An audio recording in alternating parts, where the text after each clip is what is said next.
Приветствую! Это шоу Красного Циника. Мы ищем чушь и ахинею там, где они есть, и там, где, по общему мнению, их быть не может.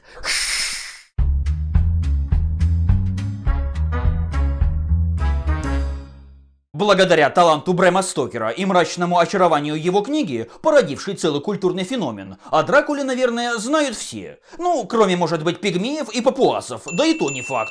А вот о том, что в основе произведения Стокера лежит реальный исторический деятель, Влад III Басараб, ака Дракула, ака Цепиш, или просто голосожатель, знает уже далеко не каждый. Усилиями вражеской пропаганды в истории он прописался, как упоротый по самое не балуйся кровожадный хорек. А вот сами румыны вспоминают о нем в основном с благодарностью. Причем, надо сказать, абсолютно оправданно. Вы разодрали Валахию на сотни клочков. Каждый из вас в своем поместье чувствует себя царьком. Наш сегодняшний рассказ как раз и будет посвящен фильму, чьи создатели попытались показать Дракулу нормальным человеком, а заодно и постарались увязать реальную историю с литературной выдумкой. Ну как, Влада? Ну как нормальным? Ну как реальную? Ну как увязать? Короче, представляем вашему вниманию кинокартину 2014 года «Дракула».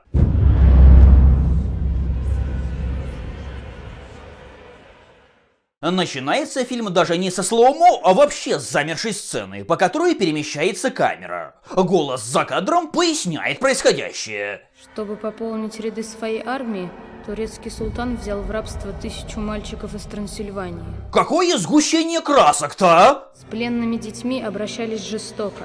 Это делалось для того, чтобы воспитать из них безжалостных убийц. Ну да, такое мы уже слышали. Негр-учитель рассказывает детям про кровожадных упырей-монголов, безумные орды которых были настолько суровы, что во время большой охоты убивали всех подряд. Людей, животных и даже жуков и кузнечиков. И так неделями и месяцами. Турецкий султан взял в рабство 1000 мальчиков из Трансильвании. Откуда это все взялось? Ну, речь, разумеется, идет о янычарах. Христианское население Османской империи было обязано платить налог, отдавая часть своих детей в янычары, то есть регулярную пехоту. Помимо непосредственно войны, янычары выполняли также обязанности полиции, пожарных частей, охраны и личной гвардии султана. Нетрудно догадаться, что детей учили не только головы рубить, как многие думают, но и множество других вещей. Например, литературе, праву, теологии, иностранным языкам и т.д. и т.п. Тем не менее, суровым испытаниям мальчиков все-таки подвергали через тяжелый труд для закалки характера и тела. Лупили ли их? Ну, конечно, лупили. Тогда вообще всех лупили. Как, в принципе, и сейчас лупят. Ремнем по заднице. А что мы видим в фильме? С пленными детьми обращались жестоко. Да, ад и ужас. Спартанцы в конвульсиях от нервной икоты. Один из этих мальчиков вырос в воина столь свирепого, что целые армии бежали в ужасе при упоминании его имени. Ага, мегаэпиком попахивает уже на 3-й минуте. Так какие же армии валили от него испуганными сайгаками? Ну, белые накидки и красные кресты — это отличительные особенности храмовников, которых нагнул Филипп Красивый в 1312 году. Любая кара меркнет перед тем великим злом, что ты причинил ордену. Будьте вы прокляты! И проклят ваш род до 13-го колена! Причем нагнул так, что орден тамплиеров перестал существовать. А какой год у нас?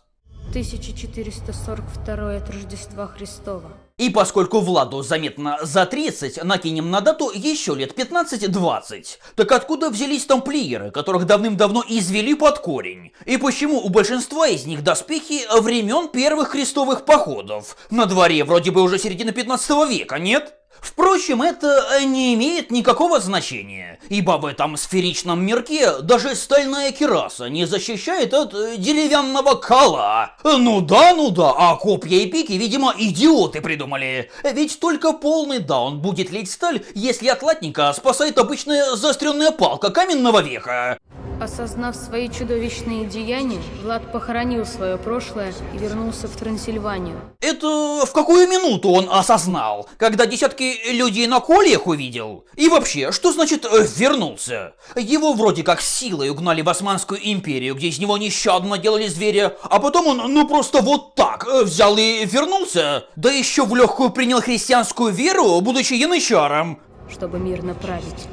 Супер! Так может быть там на троне уже сидел кто-то? Сомнительно, чтобы земля, за которой велись войны веками, оставалась ничейной. Или, как только Влад осознал злодеяние, так старый правитель сразу же слез с трона и отдал земли ему, такому красивому и осознанному. В этих 3 минутах вступления столько всего понамешано, что, пожалуй, пора бы рассказать о реальной истории становления Дракулы. Влад попал в Турцию как залог того, что его отец, господарь или правитель Валахии, останется лояльным к султану. На тот момент молодому человеку было около 13 лет. При этом никаким янычаром его, разумеется, не делали. За последующие 4 года Влад сильно изменился. Кто-то винит в этом турок, якобы пытавших мальчишку. Кто-то говорит, что это полный бред, и во всем винит душевную травму на почве не самой приятной гибели отца и старшего брата. Как бы то ни было, после смерти старших родственников Дракулы, султан вернул Влада в Валахию. И не просто вернул, но и сделал господарем, одержав победу над венграми. Правда, на троне Дракула удержался только со 2-й попытки, и лишь тогда развернулся во всю ширь. Нет, речь идет не о вспарывании животов и сажании на кол, а Влад поддерживал монастыри, отдавал им земли, жертвовал деньги, основывал храмы, и да, он был православным. За короткое время Дракула создал относительно мощную армию и навел образцово-показательный порядок в стране, нещадно карая провинившихся, невзирая на титулы и должности. Это не могло не дать ему мощную поддержку простого народа. И тут кто-то может возвопить: а как же ряды посаженных на кол до горизонта, бочки выковыренных глаз и 1000 вспоротых животов? Что из этого правда, а что ложь, сейчас судить очень сложно. Да, на кол сажал, но этим занимались даже в Древнем Египте и Ассирии, Византии и Швеции, России и Речи Посполитой. Так что тут Дракула никакой не первопроходец. Люди того и гораздо более позднего времени, как в Европе, так и Азии с Америкой, с удовольствием подвергали друг друга самым изощренным пыткам и казням. Ну а откуда взялась такая черная слава конкретно у Цепиша, мы уже говорили. Помогли умелая вражеская пропаганда и систематическая политика очернения. Как говорил гуру этого дела, ложь, повторенная 1000 раз, становится правдой. Определившись же с историей, возвращаемся к фильму. Влад на реке, где нарисовалась проблема. Это шлем лазутчика. Принадлежит воину Хамзебея.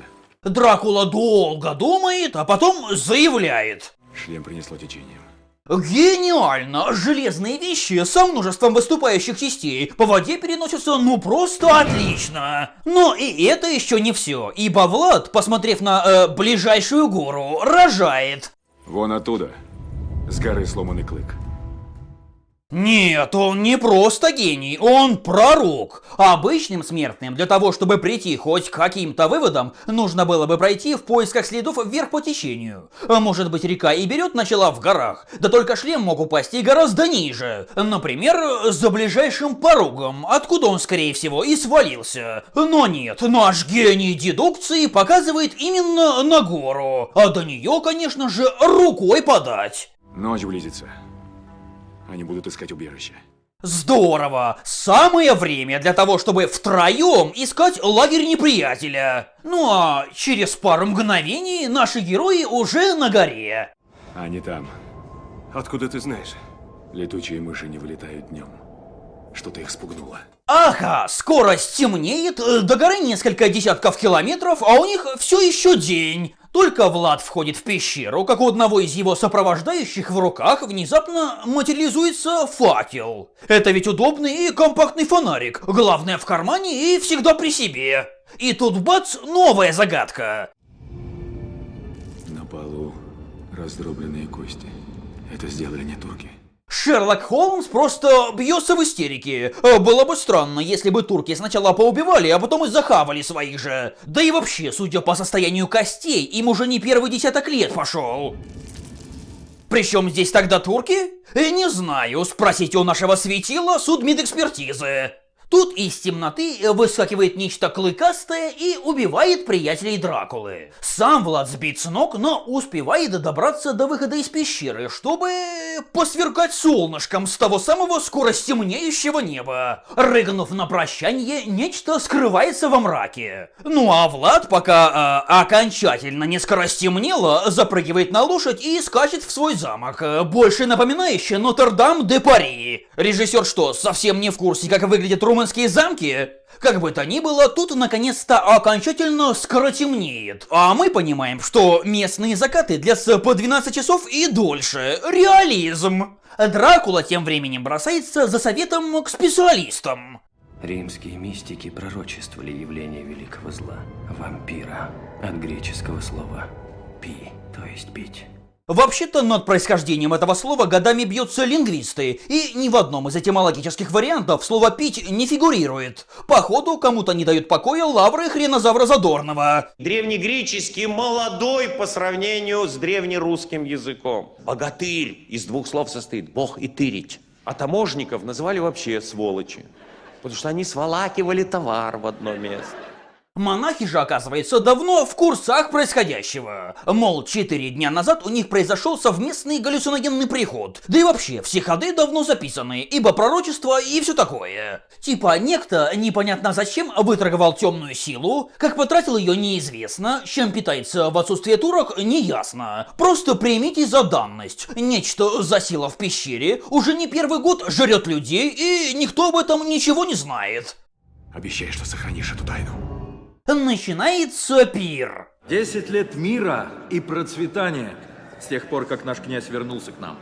Режиссер что курил? Влад правил-то 6 лет максимум. Да и вообще. Друзья трансильванцы. Всю Трансильванию. Из Трансильвании. В Трансильванию. Какая нахрен Трансильвания? И сам Влад, и его папаша, и даже его дед были господарями Валахии. Сейчас эти земли, конечно, входят в состав Румынии, как и Трансильвания. Но так было далеко не всегда. Более того, у реального Дракулы были с Трансильванией довольно непростые отношения. Например, он не раз ездил туда погромить и поразорять. А здесь, значит... Мои друзья трансильванцы. Тут внезапно и без предупреждения появляются турки. Да уж, классно, Влад охрану намуштровал. Глядишь, пока он там пирует, из замка все ночные горшки повыносят. Турки же, разумеется, все как один злобные и наглые уроды, хуже которых только сербы из американских фильмов.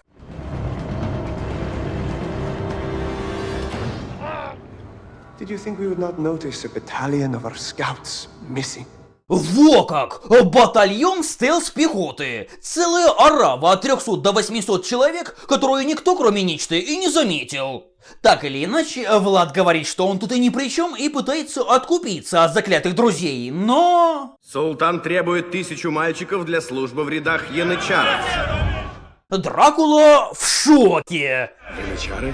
Он давно покончил с этим обычаем. Акстись, болезный! С этим обычаем покончат еще очень и очень не скоро. Довольно сомнительно, чтобы султан взял да и забил болт на янычаров. Тот самый краеугольный камень, на котором долгие годы держалась мощь Отоманской империи. Впрочем, трансильванцы еще в большем шоке, чем Цепиш. Вы не заберете наших детей!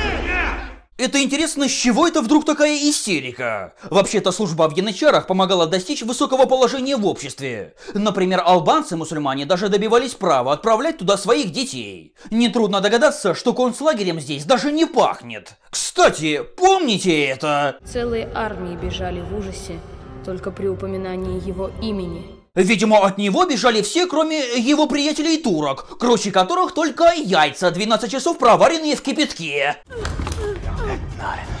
Слабоват, но сойдет. Нет, серьезно, только абсолютный кретин будет себя так вести в присутствии легенды терминаторства. Ты знаешь, кто я такой? То есть, кем ты был? Ага, раньше армии разгонял, а теперь селенок хватит максимум на батальон. Разведчиков. Слюнтяй, блин, размазня. Но и это еще не все. Подобное поведение турок. Султан ждет повиновения. Разве твой отец не отдал тебя без боя? Это бред сивой кобылы. И не потому, что Влад терминатор, а потому, что он господарь Валахии. Например, настоящий Дракула после определенных событий, просто почувствовав себя оскорбленным, взял да и забил на выплату дани. И султан 3 года не мог с этим ничего поделать. А прототип вот этого гопника... Повинуйся нашим приказам, или поплатишься. Хамза Бэй был четвертован и посажен на кол. Впрочем, примерно то же самое случилось и с другими четкими пацанчиками. Но только не в фильме. В надежде на то, что султан передумает, Дракула отправляется к нему на личную стрелку. Но Мехмед идти навстречу бывшему заложнику отказывается. И в дополнение ко всему хочет заполучить еще и сына Влада. Сила на стороне турок. Дракула возвращается домой несолоно хлебавший и уже готов выполнить требования султана. Но тут турецкая гопота наглеет настолько, что нервы нашего героя не выдерживают.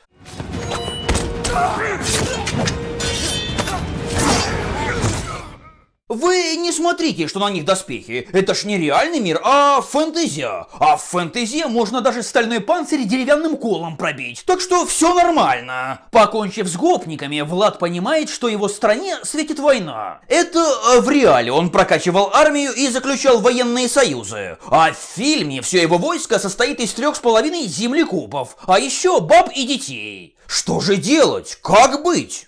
Пораскинув мозгами, мудрый правитель решает, что помочь в сложившейся ситуации сможет только тот самый зубастый хрен с горы. К нему-то Дракула и направляется. В холодной пещере его ждут тропический паук и такой же характерный для Восточной Европы Чарльз Дэнс. Тот, как заведенный, толдычит что-то про какую-то игру. Видимо, он ностальгирует по выпиленному Тайвину. Упырь готов дать мегасилу Дракуле, но только с оговоркой. Герой должен 3 дня выдержать жажду крови. Если выдержит, то снова станет человеком. Если нет, то кровосос сделает Влада пешкой, получит свободу и отомстит тому, кто его предал. Легенда гласит, что некогда зверь был смертным человеком, который вызвал демона из глубины ада. Видимо, кабанчиком метнется в ад и обратно. Закинувшись чудодейственной кровушкой, Влад отрубается и приходит в себя уже на реке с полным комплектом обещанных ништяков.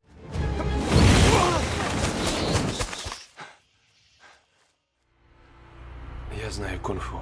Пока же Дракула валяет дурака, турки успевают притарабанить к так называемому замку не только армию, но и пушки, и уже вовсю долбят стены. Ну, разумеется, к тому времени, как ворота пробиты, наш герой уже там. Он даже успел снять доспехи и надеть мажорский плащ. Начинается битва в духе Нео против 1000 агентов Смитов. Саурон рыдает от зависти. У Дракулы после убийства сотен человек даже одежда целая. При этом сами турки неистово Владу помогают. Да-да, 1000 дегенератов выстраивается в очередь и тупо ждет, пока Дракула, явно не обладающий сверхсветовой скоростью, их всех поубивает. Да за это время можно было и замок взять, и всех, кто был внутри, вырезать. Ах да, еще одно. Битва, разумеется, проходит в самое удобное время суток. Для вампиров. Короче, Дракула побеждает. Его люди, понятно, в шоке. Но он ничего объяснять не хочет. А надо ли? Целые армии бежали в ужасе только при упоминании его имени. Дальше Влад решает, что необходимо перебраться повыше в горы, в монастырь. Надо скорее уходить в монастырь Козья. Он высоко в горах, туда не достанет огонь пушек. А вообще в планах самый минимум – разгромить турок за 3 дня, пока работают вампирские ништяки. Так, если ты такой крутой, тогда зачем бежишь? Ну, отправь своих людей в монастырь, а сам смертью на вороном коне пройдись косой по армии врагов. Наверное, самое время вспомнить, как бороться с турками настоящий Цепиш. Действительно, он оказался в очень непростой ситуации. Кинутый союзниками, да еще и поджатый молдаванами на востоке, Дракула мог выставить против огромной армии оттаманов лишь относительно небольшие силы. Что он сделал? Разумеется, никакой вампирской чуши и не было. Влад прибегнул к помощи армии, партизанской войны, тактики выжженной земли и политики устрашения. И это он предпочитал ночные нападения, а вовсе не турки. Чего стоит его знаменитая ночная атака, в которой он чуть самого Мехмеда не укокошил. Ну и разумеется, вся эта военная кампания длилась гораздо дольше, чем жалких 3 дня.